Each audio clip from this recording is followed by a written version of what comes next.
Hello and welcome to another beautiful edition of the Locker Room on Voice of the People Television. I am Jerry Arpelio, and we've got a thrilling show for you today as it promises to be exciting. The usual suspect will be joining me to making sure the show is to your own, talking about entertainment as we look at matters arising as far as the football is concerned. Ikechukwu is back, and of course Hafiz is also back with us. And Maiwa hopefully will be joining us on the program this lovely afternoon. So much to look forward to as far as the football world is concerned. Ikechukwu, once again, it's another time on Locker Room. Good evening, Jerry, and good evening, Hafiz. Good evening to our viewers. It's another very great day to be here. I've missed Locker Room. I think the past couple of days I've been away, and it's been very interesting. Nigeria actually did what a lot of persons believe, people like you actually, Jerry, believe will happen, that we're not making it to the World Cup. But unfortunately, yeah, I mean, you're one of those who believe. One of those who are an optimist. Well, you're one of those who believe that we don't have a headway after our game against. I think I was being honest. Yeah, perhaps. But I think you believe that they will still qualify. Yeah, I still believe, that Nigeria has a chance. But unfortunately, with the way it seems now, it's almost impossible for us to actually make it to the World Cup. But Jerry, it's so good to be here again to talk football in Locker Room. All right. Hafiz, did you believe or did you not believe like me? Well, I think I've been the one that has been telling you that, I mean, even before the game against South Africa, like, you bring out all your calculators, the Casios, the Purples, Nigeria is not going anywhere. But then you still have to have that, that faith, that belief. I mean, I think it seems like we are making a headway with the deduction of points from South Africa for fielding that ineligible player. So, I mean, maybe that can raise our hopes a bit. For those that still have that hope, we can still raise the hope a little bit. But then, I think we said those. We said our. with what is being, with what is being played on the pitch, I don't think the Super Eagles will, make it to USA, Canada, and Mexico. But then we can still always watch out. I mean, it's not done. It's not over to the final whistle. So with that, I welcome people into the show. Good evening to the audience. All right. When Maiwa joins in, we'll bring him on. And of course, so much to talk about in the exciting world of sport. Okay. The Nigerian Football Federation has come out to disown a controversial press release that criticized Super Eagles captain William Troost-Ekong and striker Cyril Dessers after the team's 1-1 draw with South Africa in the 2026 World Cup qualifiers. And the unsigned statement, allegedly from the NFF's communications department, blamed Dessers for sluggish play and faulted Troost-Ekong for his own goal that put Nigeria behind. NFF General Secretary Mohamed Sanusi clarified that the Federation neither approved nor endorsed the comment, stressing that blaming individuals for a team result is unfair. He praised the players' effort, noting that victories and defeats belong to the team as a whole, and described the Troost-Ekong's own goal as an unfortunate but common occurrence in football. Sanusi assured fans that unity within the squad remains strong and that internal disciplinary action will be taken over the unauthorized statement. The Super Eagles, currently third in Group C, must win their remaining qualifiers against Lesotho and Benin Republic and hope that other results favor them to keep their World Cup hopes alive. Yeah, when I saw that, I was not really pleased. Yeah, and I think by now, I don't care if the person who is managing the communication department is my friend. He has to lose his job because you don't release a statement against your organization. As a communications department, you are more like the PRO department of every organization, and you should monitor your utterances. Had it been in a media house opposing the players, and that's fine and good, but you are part of the team. Absolutely.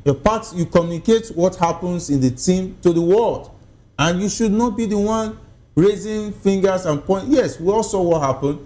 We're not happy that Troost-Ekong started. Yeah. Yes, we should say that.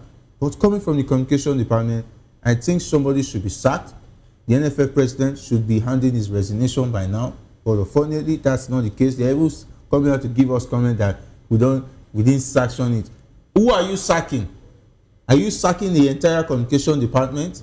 Instead of just promising us that, instead of promising us that it's not you. So who is taking the blame? Who is getting fired? I mean, it just seems like it seemed personal the way the way, he released that statement, whoever released that statement, whether it's the NFF that even sanctioned it. As far as it's personal, like, on behalf of the NFF. You're trying to point fingers, and we already know, just like you said, a lot of Nigerians didn't really fancy Trustekong starting, and it was unfortunate that the own goal came, through him. It's like, okay, we were right, he shouldn't have started, and he got hooked, just like the way Nigerians were expecting. But then, coming out to point an accusing finger directly to your captain and to your striker I don't know, it's just like you are speaking like it's one person, like you're just speaking like the manager of Nigerians, but then you don't have to just throw your players under the bus just because what happened. I mean, we Nigerians, we've already taken the L, but then you shouldn't just come out to release such statement, and it's so unfortunate that this happened. But just like you said, who is taking responsibility? We should be knowing by now. You should not be telling us that you are going to take action. That action should have already been taken. Someone should have gone. In fact, people should have gone by now if it's a serious, organization. But then the NFF, since they are keeping things to themselves, it seems like the NFF is like a ticking time bomb waiting to explode a whole lot of rubbish and nonsense. Because from the issues of coaching, from the issues of administration, from the issues of appointing coaches, handling the situation of the Super Eagles, they didn't even wait 24 hours to mess up again. So it's like a series. It's always a planned a new episode every to time. Mess up. I don't know. They are never far away from controversies. So I mean, if you've been following how we do things in this part of the world, this will not come to you as a surprise. Nigeria is a country where the structure is not there, but we pretend like the structure is there. Now, in a proper PR setting, what happened is that whoever it is that is issuing the statement is getting the statement from somebody that, okay, for example, Oga, this is what the Oga will say, hey, this is the statement you should release, right? Yes. That's exactly how it works, which means that, this person is issuing a statement on behalf of this person. Yeah. Or, Oga, prepare this statement to check it if it's the kind of statement you want me to release as regards the situation. That's exactly how it works. Yeah. But here, it doesn't work that way. See, I'll tell you something, right? That statement that came out was directly from the NFL. That's exactly how they do. So if you've been following how Nigerian political elite have been behaving, you know that they do something sometimes to bait the people, to see the reaction of the people. If the people react positively to it, they will allow it. If the people say no, they withdraw it. Just imagine that 5% surcharge. What are we hearing now? The federal government is trying to do what? To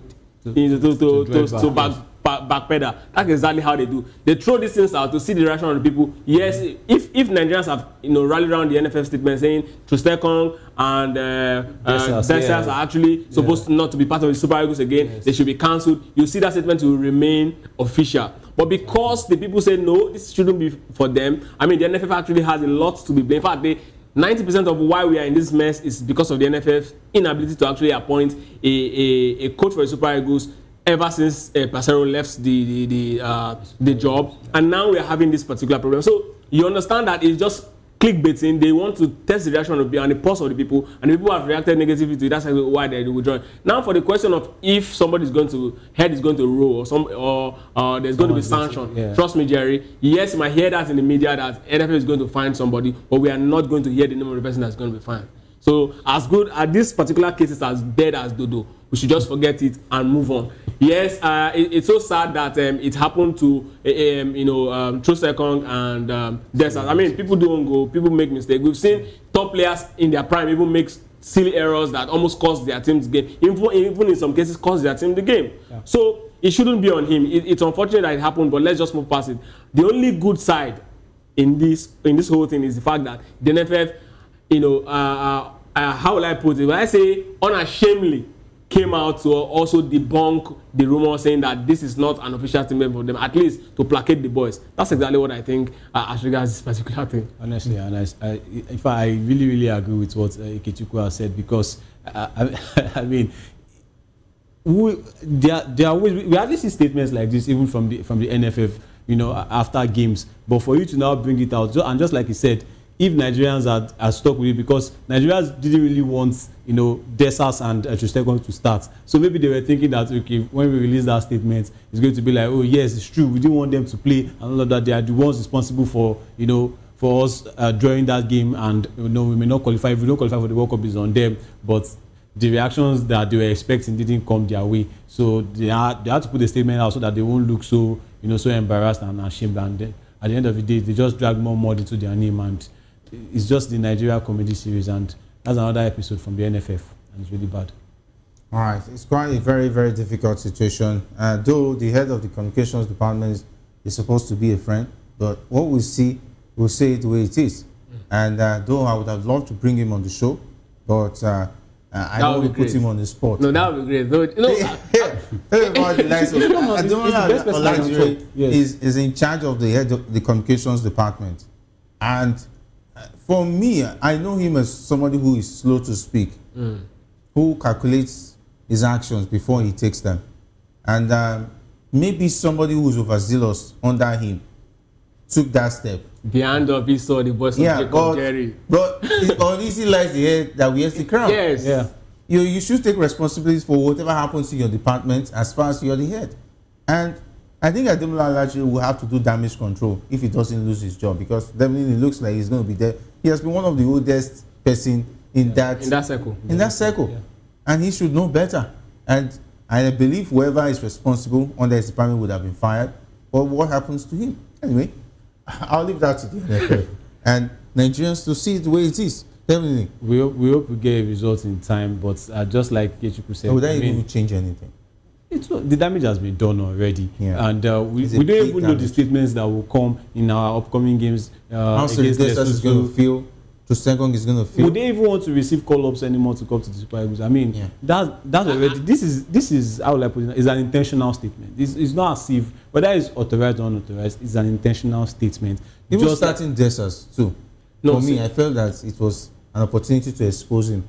No, well, I don't think that's the case. I think Erichel actually did himself, a lot of disservice. Yeah. The first he's not taking responsibility. The first rule is that coaches are not expected to change a winning team, no matter how bad. Except when you have injury crisis. That's the second time. Now it's not broken. That same thing. The second time he's making the erroneous error. Yes, exactly. Now against Zimbabwe, he did it. Yes. Now he's doing it again. You go into a game like that. I see. Seredesa is a very, very good player. One mistake he made, because if you've been watching the Super Eagles, go back our last 3 games, you notice that our opponents understand that we have arguably the best arrays of wingers in Africa. Really? If you look at Ghana, you only look at Kudus. Look at Egypt, you look at only Mo Salah. Yeah. But Nigeria has plethora of wingers that are good across Europe. Right. Now, they know that because of that, right, we will always play from the flank. So what they do now is to blanket us to ensure that we don't use our wits.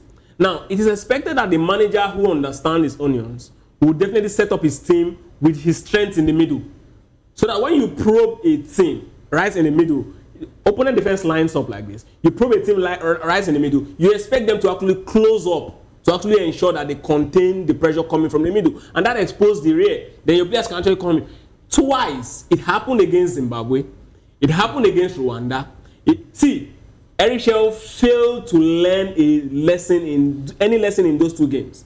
He even failed to learn from what happened at Chan. If he had done, Jerry, look at Chan. Jerry, if he had done that in those 2 games, if he had learned a lesson in those 2 games against South Africa, it would be easier for those guys. And we're not even discussing Desas. Desas is a very dangerous player in the box. Against Rwanda. In Desas' defense, was he even really getting the service? That's what I'm saying. Was he getting the service? Because there was no strength in the midfield to feed him up. But we actually won the midfield in that first half against South Africa. Iwobi was getting the ball, but they were not even they were going to the wing where we had Simon and Lukman. Defended well because but there was only one option on the wing, the left side. It wasn't working. That was Lukman and Simon playing together. We're playing the same wing.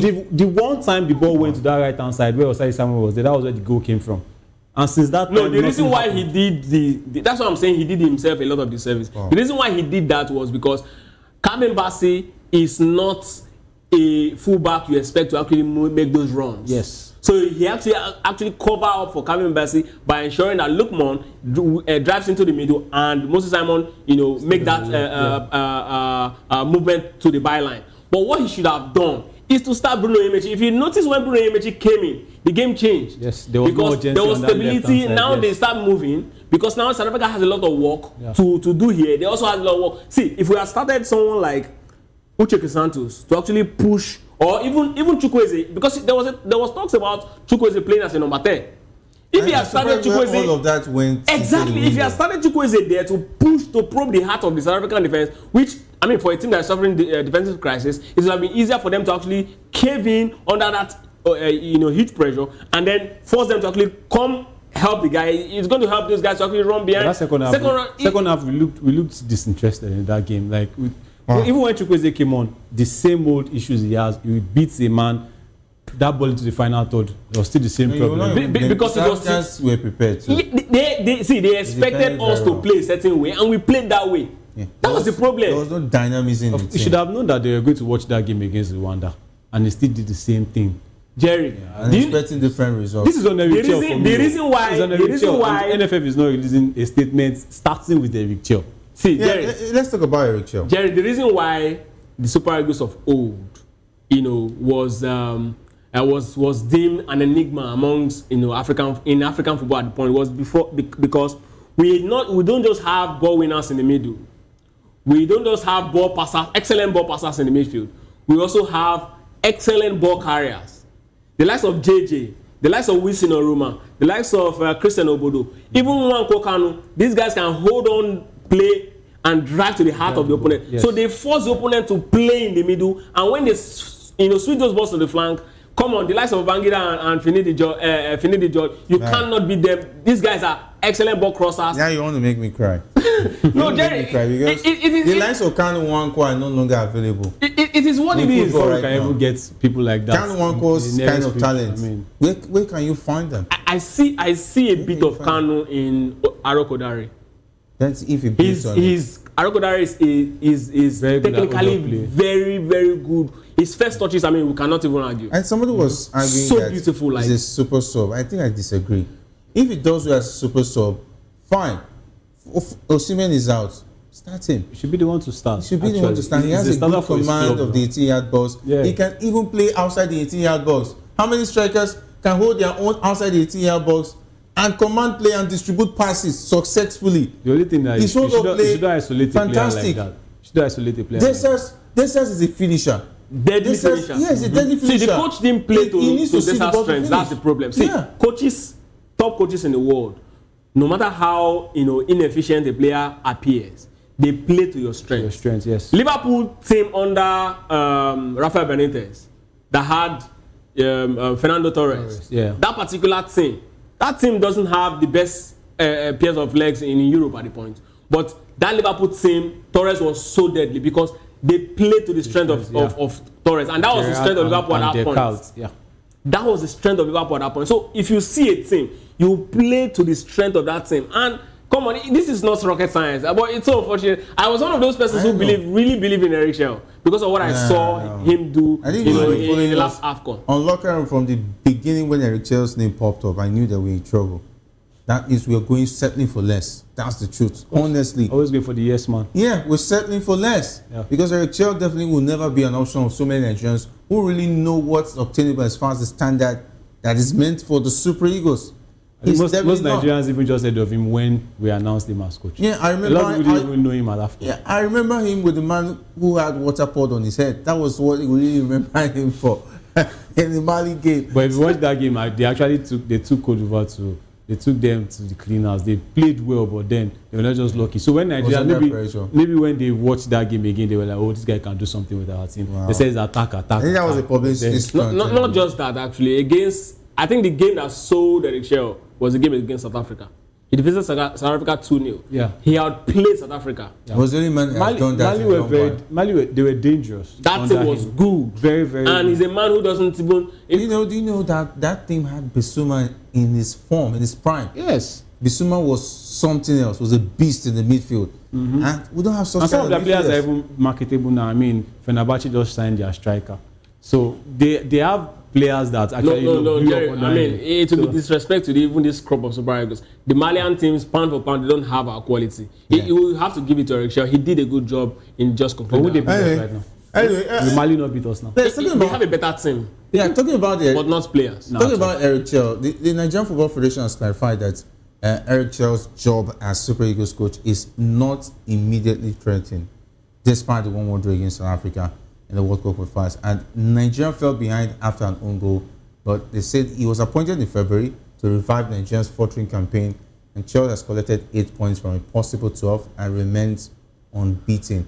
Oh, what are we going to do with the unbeaten? The unbeaten is of no use. He's unbeaten. It's just like Amorim telling us he's unbeaten in some games, and you are still 17th on the table. So what are we going to do with the unbeaten? Did you have to do that? Eh? You just took a shot. No, You could have used any other I'm coach, just but it's relating. okay. I'm It's just okay. relating. I'm So just going to come back. have we seen enough of Eric Chell, or should he allow him go to the Nations Cup or play the rest of the World Cup qualifiers? Well, for me, I think we just put him on the line of fire. I mean, this was not somebody we expected. We Nigerians actually expected to come and just do a miracle. If we had maybe put us in that certainty of qualifying for the World Cup, we'd be like, okay, there's something really about him. But then, he didn't really do much at the AFCON. Right. Not like he went to the semi-final, not like he won it. But at the same time... Can this man take us to the final? We have a call. Let's take this one. Hello? Hello, you're live on Locker Room. This is Laja from Boston. How you guys doing? All right, Laja from Boston. Boston in the US. Yeah. Oh. How you got?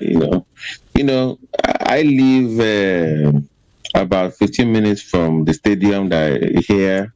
I was hoping that Nigeria would come so I can go watch the game with the family, but Nigeria happened to Nigeria, I guess. But I just wanted to say this: it's like history will not be kind to this team. It's like you people don't know the level of damage they have done.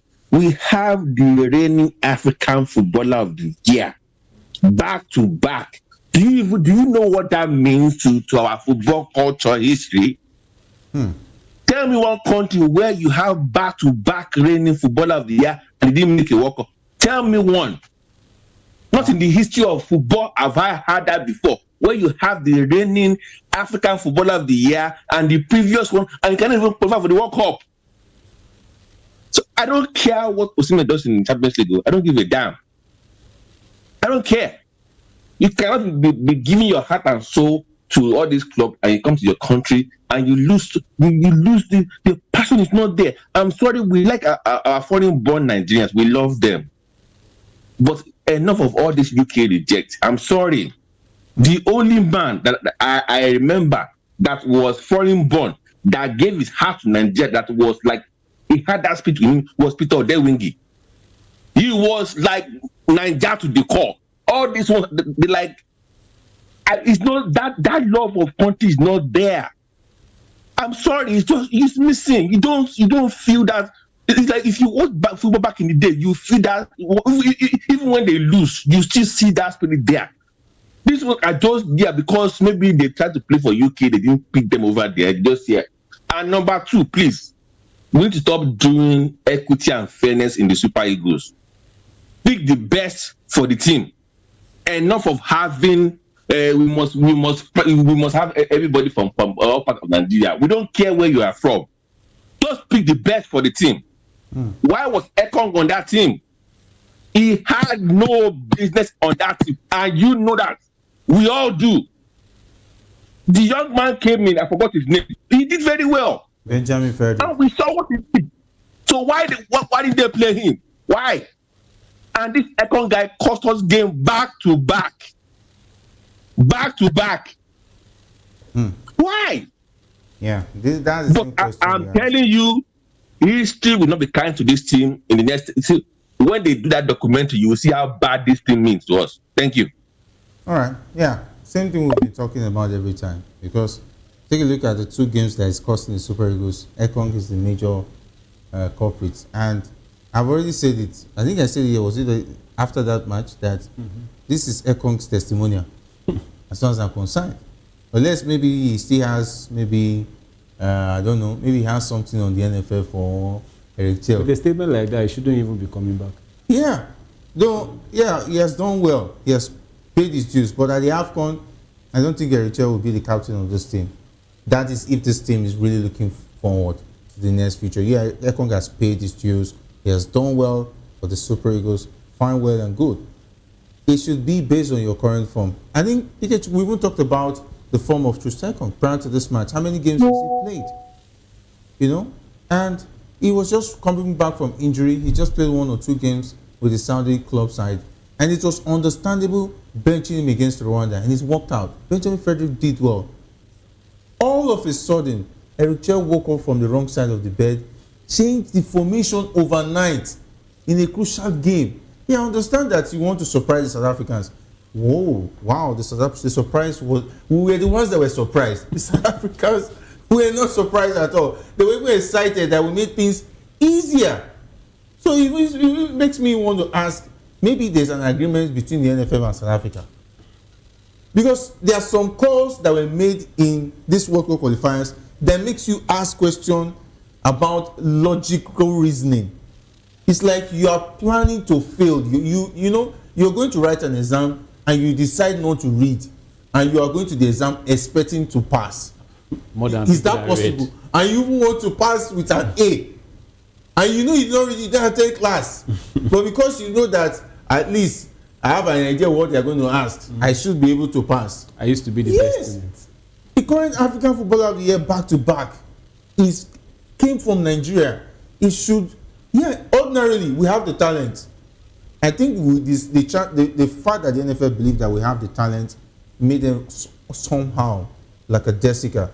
That this team, we have Osimhen, we have Lookman, we should ride Lesotho. They underrated the other teams. We can bring Ikechukwu said would have even done better than Richard with all the analysis he has been giving me so far. You can. Yeah, because sometimes, look at what happened with Finidi. Coach just recently said it, that he called Finidi and asked, even before the game, if Maiwa were to be here, we kept on saying, what business does Tanimu have in that team?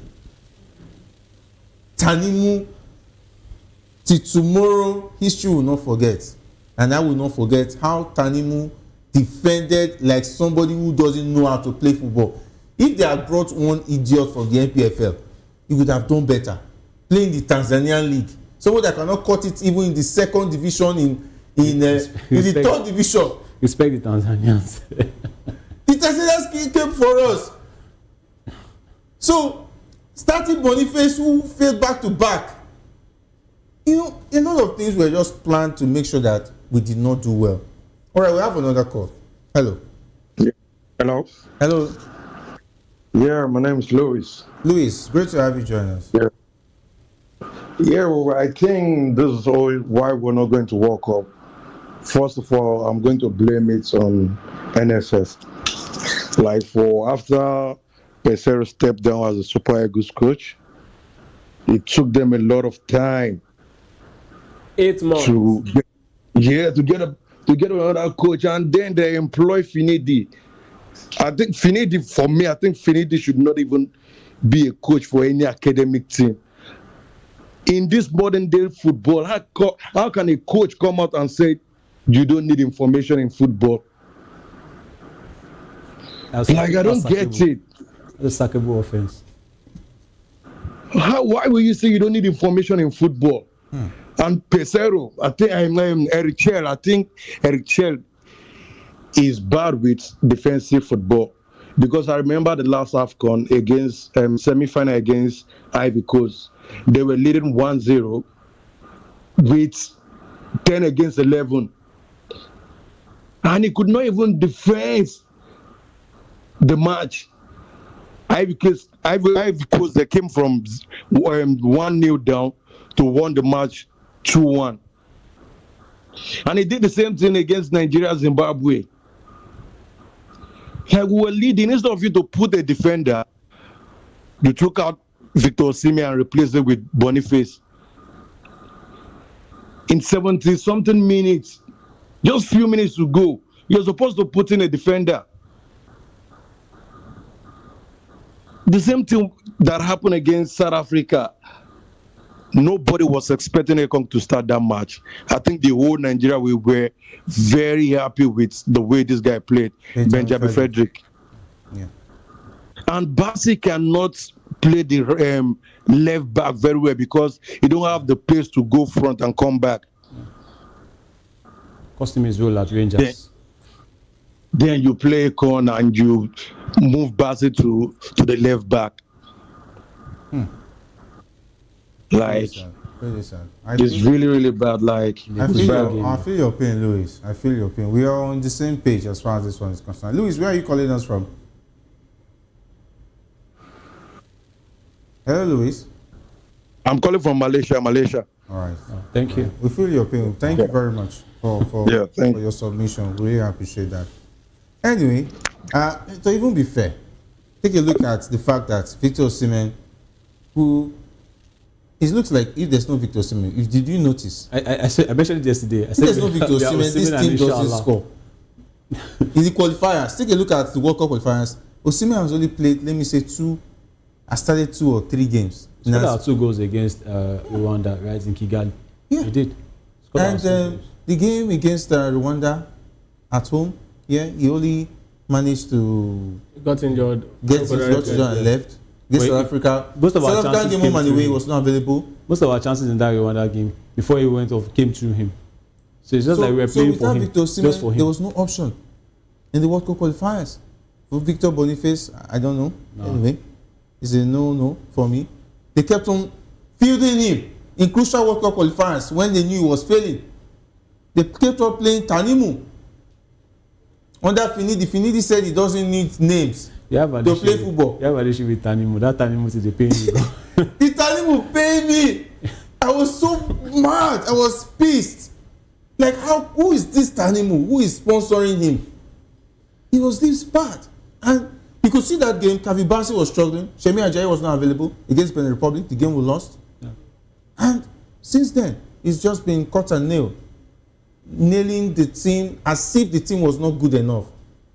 We did not get things right. Anyway, let's leave the pain now and talk about Olajire Okocha, who has firmly denied reports that he plans to contest for the presidency of the NFF. And the speculation arose after public calls for the current NFF board led by Ibrahim Gusau to resign following Nigeria's 1-1 draw with South Africa in a crucial 2026 World Cup qualifier. The thing is that any NFF president that hasn't qualified for the World Cup never survives it. And Gusau should not escape it. I will be one of those who feel I've seen enough. I've seen enough. He should go. He shouldn't wait for the next election. But unfortunately, Nigerian thing, he will want to wait and beat this time. We mentioned it yesterday. Let's see what Ikechukwu thinks about it.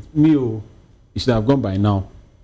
But then, so people are still defending him, saying it shouldn't be on only him. Maybe when the next election, when he comes in again for the second. I'll be shocked. I'll be shocked if the Congress votes him again. So Nigerian football is more of a political space than a sporting space. So what took Gusau there is not on the merit of what he did as the chairman of Zamfara FA, right? Exactly my point. So you understand. You're even going far. Leave the football team. They have a football team in the league. Yeah, exactly. That's what we're starting from. So that's where you will start the conversation from. So if it's based off merit of how you actually what you've done for the country, right? We'll be looking at state like Delta State because these guys are the ones that come to National Sports Festival and make a very strong statement. Do you know how Gusau sold himself to his fellow brothers?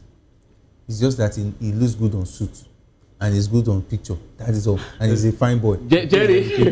That is what he used to treat his fellow brothers and he submitted his name. It's actually more than that. And somebody spoke for him. Yeah, now the Godfather said, now you are talking. His Godfather was pleased with his looks that he's always wearing suit. He has sense. Nobody say because we've had in this country, we've had a water engineer as person running our football, and he was successful. Right. So no, of course, the quality of players, Jerry, that was at his disposal, and the coach at that point made it a lot easier. But that Jerry, wait now, that does not qualify as football success on Nigeria's level.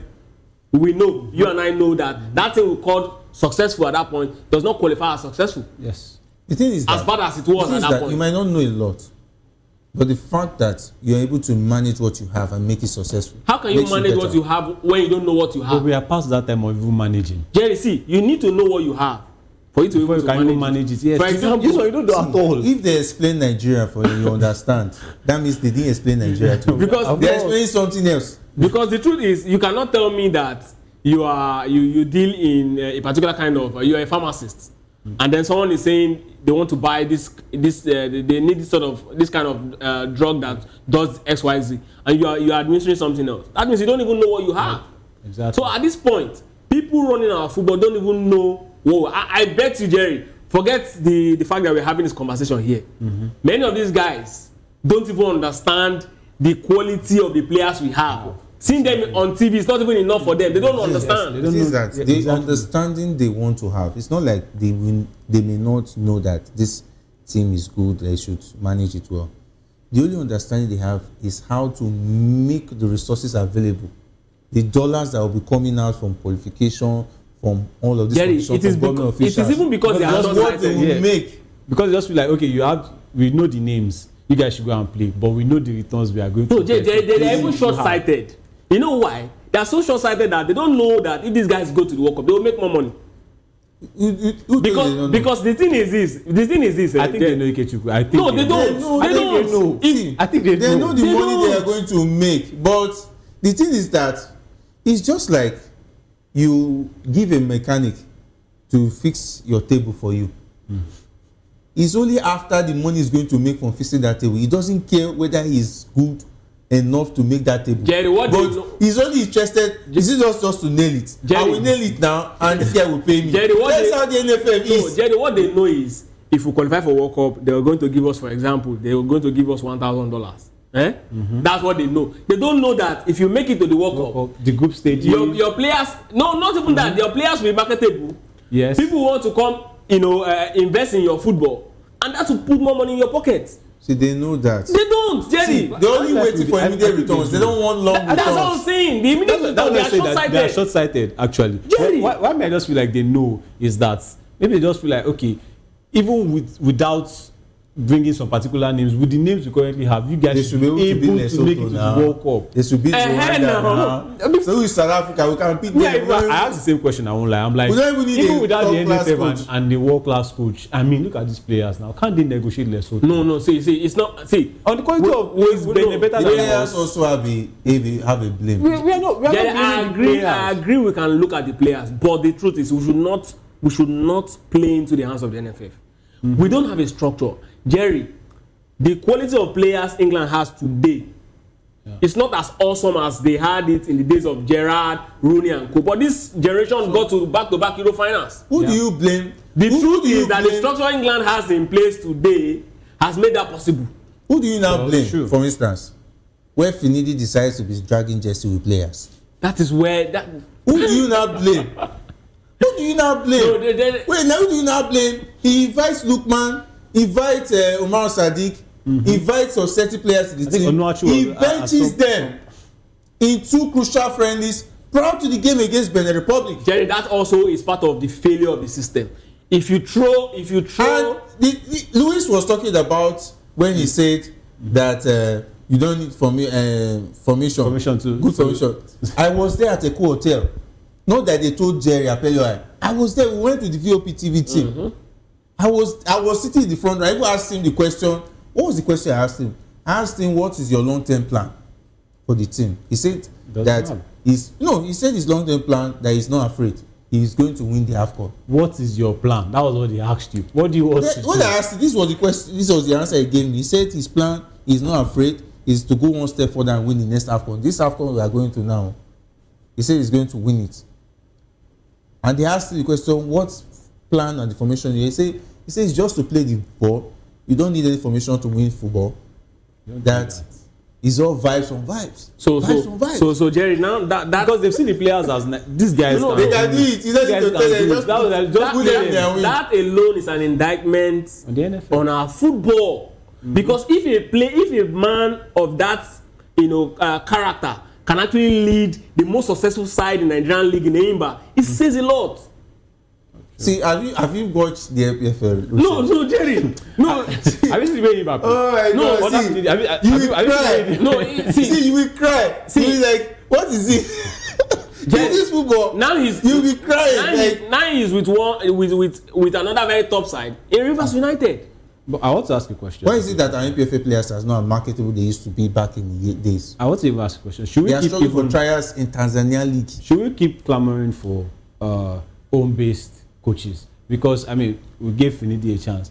Austin Eguavoen is actually very, very synonymous with our Super Eagles, and he came out to come and ask if we know a certain coach. How do we go on from these people? Because with what I've seen, I think going for the foreign base is still like the solution. No, it's actually not entirely true, but I can agree with you to an extent that yes, foreign based coaches are more marketable and more exposed. But the truth is, France, with all their stars, Gente, Ghana, Eric Cantona, they failed to make the 94 World Cup. What did they do? That team was disbanded, and then the French football governing body looked inward. Yeah. And they looked at the project that they started building over about 12 years before then. And then in 4 years' time, they won their first World Cup. The truth is this, Jerry. We have a systemic problem.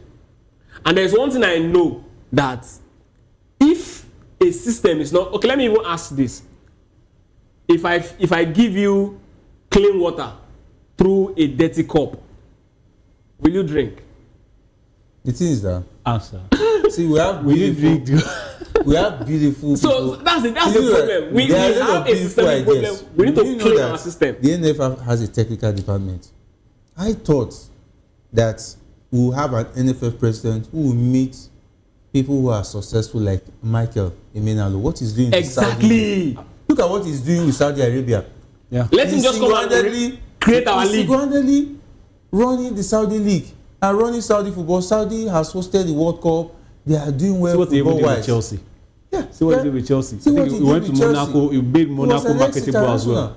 But if Michael Emenalo comes to Nigeria before then and submit a proposal, that proposal will end up in a dustbin. They will ask him, what dollars did you bring as you are coming from UK? And that has to stop. No, they'll first ask him where he's from.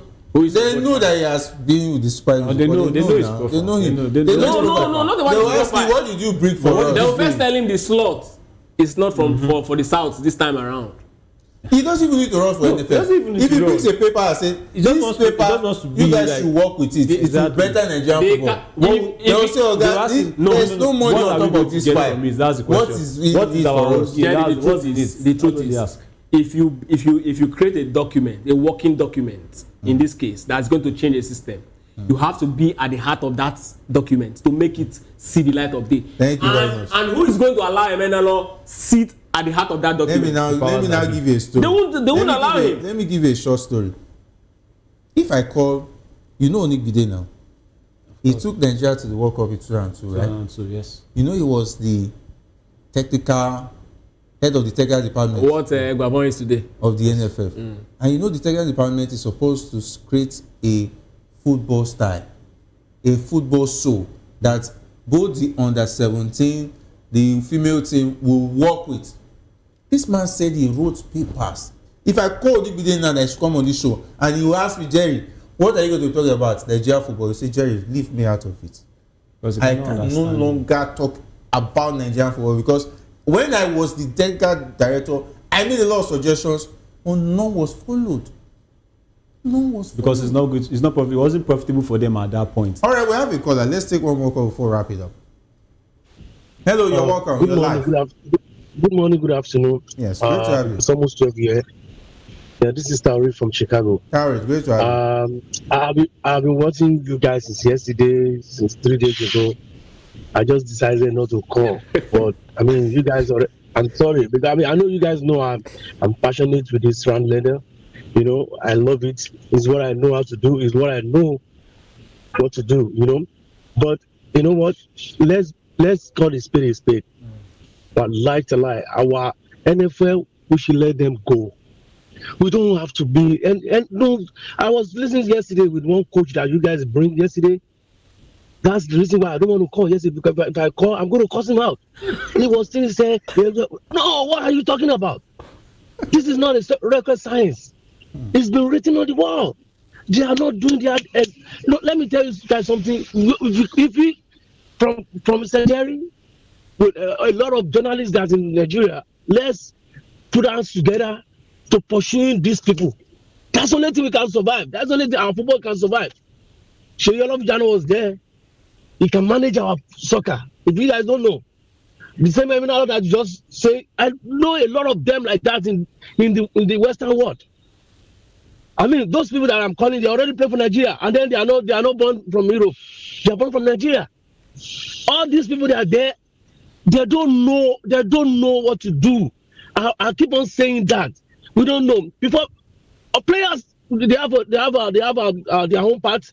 We know how to, but if you don't, your people always say, "Okay, lenwo isale," because you know what? It's already bad from the bottom.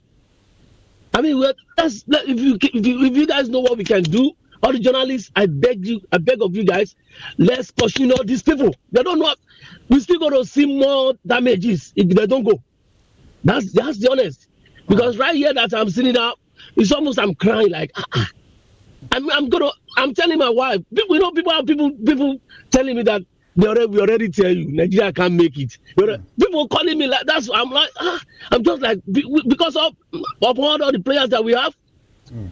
They know that. I mean, they don't know the implication. I mean, they just want. I'm sorry, but hey, if we can find anything, these people, let's try and pursue them. All right. Thank you. Thank you very much. I feel his pain. He's in Chicago and in the US. If Nigeria is going to the World Cup, he wants to go and watch, of course. Super Eagles. Of course. And it's pretty sad. Maybe all hope is not lost, according to some who still believe that Nigeria can still make it. I wish them all the best in that. If it happens, I know Tauri will be happy. And maybe but Nigerians to forget about the NFF and no longer talk about it. On a honest note, it's embarrassing. I mean, this is an extended format of the World Cup. Yeah. And Nigeria is not going to be there. We might have the likes of Cape Verde representing us. Let's not rub it in. Benin Republic is even asking us that we should help them out. They will appreciate it. We should have wrapped up from match day 5. Maybe we should answer again, Troy, the spirit of a former coach. It's going to be loud, though, if they enjoy this Benin to the World Cup. Anyway, it's going to be loud, though. That's how we wrap it up. Big thanks to Kechiko and, of course, Afis for being also on the show. And big thanks to the guys who made the show great and behind the scene. Of course, up next is Political Lens with Chukuma Okoro. My name is Jerry Apelai saying, if not waiting at all, do it to sport with.